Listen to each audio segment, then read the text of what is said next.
Everyone, আসসালামু আলাইকুম। সবাই কেমন আছেন? কাছে দূরে, দেশ অথবা দেশের বাহিরে যে যেখান থেকে আমার ভিডিওটি দেখছেন, আশা করি আল্লাহর অশেষ রহমতে সবাই অনেক ভালো আছেন। আলহামদুলিল্লাহ, আমিও পরিবার পরিজন নিয়ে ভালো আছি, যদিও একটু অসুস্থ। হয়তো কেউ কেউ আমার ভয়েস শুনে বুঝতে পেরেছেন, জানি না। তারপরও আল্লাহর কাছে লাখো শত কোটিবার আলহামদুলিল্লাহ শুকরিয়া আদায় করি। আজকের ভিডিওটি আমি সকাল থেকেই শুরু করেছি।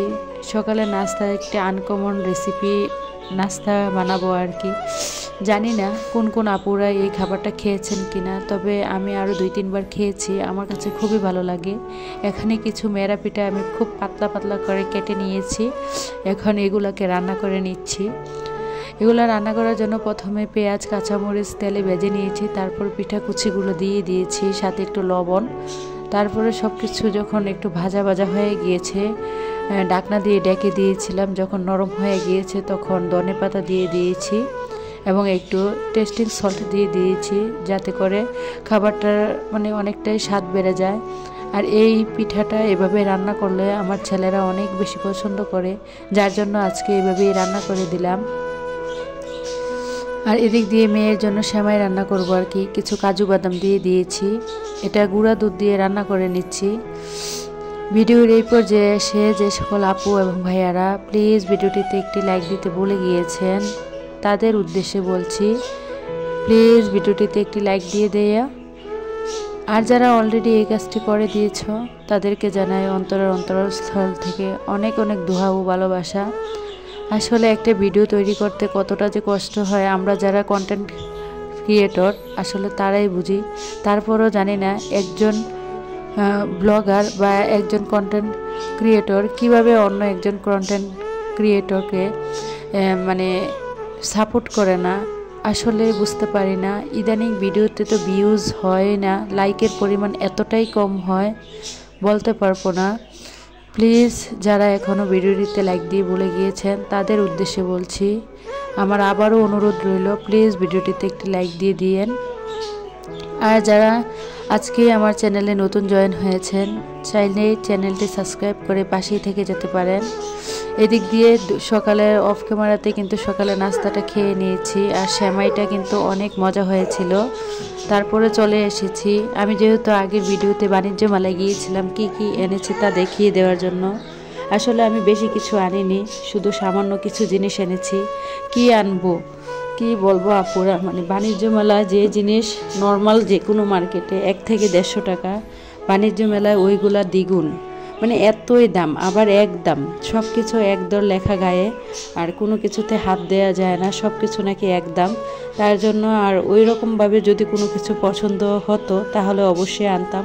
আমার কাছে কেন জানি পছন্দ মতো কোনো কিছুই আমি দেখি নাই যে আনকমন, তার জন্য আর কি আনি নাই। আর এগুলো আমার খুবই পছন্দ হয়েছে, তার জন্য আমি এনেছি।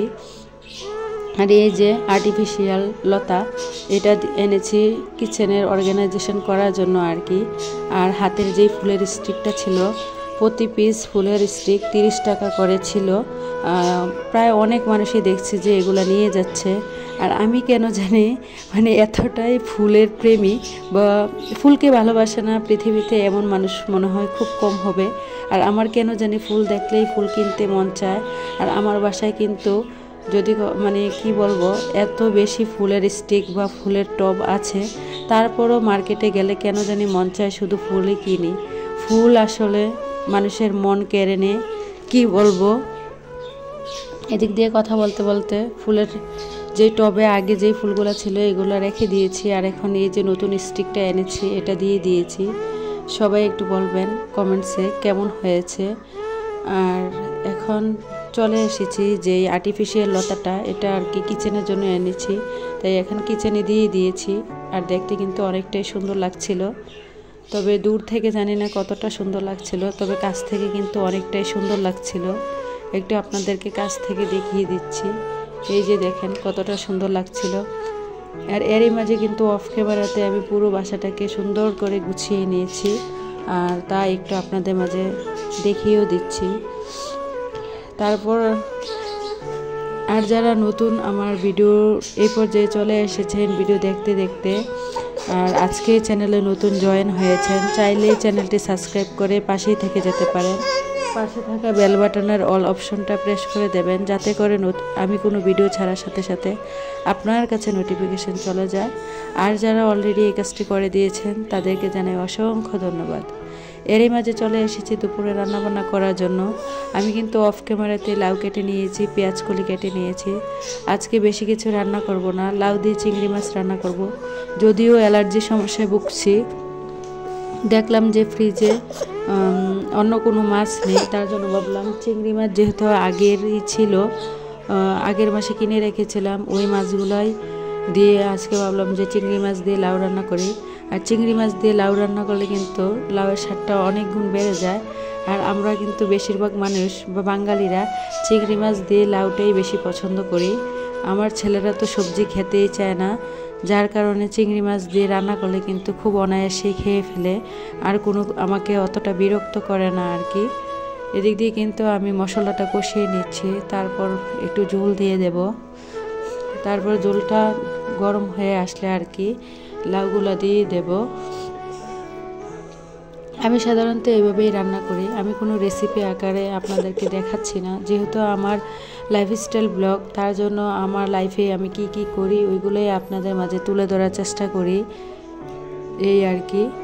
এদিক দিয়ে কিন্তু আমার ঝোলটা অনেকক্ষণ কষিয়ে নেওয়ার পর আবার লাউগুলা দিয়ে দিয়েছি। আর অফ ক্যামেরাতেই লাউটা রান্না হয়ে গিয়েছে। এরই মাঝে কিন্তু আমি পেঁয়াজ কলি দিয়ে যে মাছ রান্না করব, ওই মাছগুলা হলুদ আর লবণ দিয়ে মাখিয়ে নিয়েছি। এখন এগুলো মাছগুলোকে আর কি একে একে ভেজে নেব।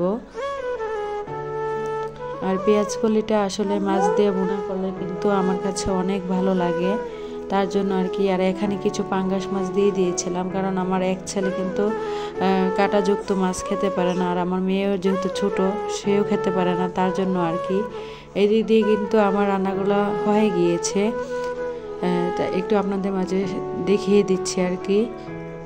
ভিডিওটা এই পর্যন্তই, সবাই ভালো থাকবেন, খোদা হাফেজ, আসসালামু আলাইকুম। আর সবাই আমার জন্য দোয়া করবেন অবশ্যই।